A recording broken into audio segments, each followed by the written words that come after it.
Fixée au 26 juin de chaque année suite à la résolution 52-49 de l'Assemblée générale des Nations unies en 1997, la Journée internationale des Nations unies pour le soutien aux victimes de la torture a été marquée en République du Congo par la tenue d'une causerie débat organisée conjointement à Brazzaville par le Programme des Nations unies pour le développement PNUD et l'ONG de l'Action des chrétiens pour l'abolition de la torture au Congo, en soutien aux victimes de la torture sous le thème « Renforcement des synergies pour le respect des garanties judiciaires, un pari gagnant pour l'État et la société civile en République du Congo ».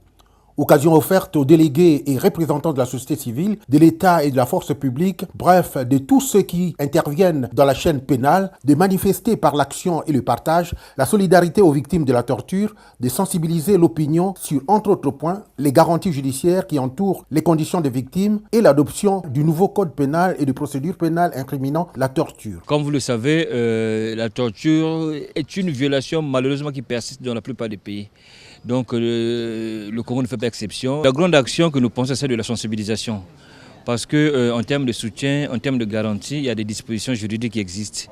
Et que nous voudrions mettre à la disposition des victimes d'abord, de la population, de tout le monde. Donner de l'espoir en soutien aux victimes, aussi bien de la torture que des peines ou traitements cruels, inhumains ou dégradants, c'est aussi en les accompagnant sur le plan juridique, psychomédical et social. Donc la réparation n'existe pas dans notre pays. Et ensuite, nous allons aussi parler de comment les victimes peuvent être assistées par des institutions internationales. Par exemple, par les Nations Unies. Ils ont mis en place tout un système qui veille sur les victimes de torture.